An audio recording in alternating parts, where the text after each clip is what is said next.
нещо много интересно. След цели 2 урока по битбокс, имам честта да ви представя 7-годишната Диана Чаушева. Аплодисменти за нея. А сега ще обясня какво ще представя. Loop Station.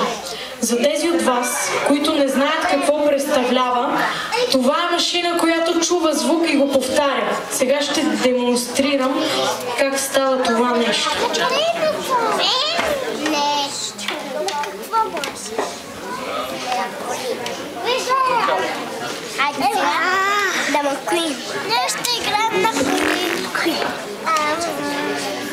Така.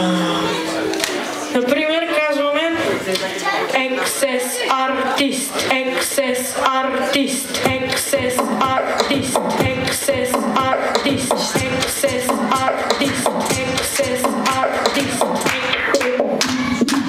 Има и ефекти.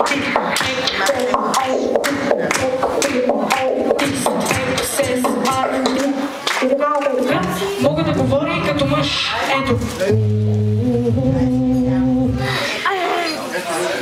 Тъй като ще помоля за пълна тишина в залата, тъй като това изпълнение изисква голяма концентрация. Наистина много е трудно да управлява тази машина, тя е само на 7 години. Моля ви аплодисменти още веднъж за нея. И наистина ще помоля за тишина. Благодаря ви.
ще ви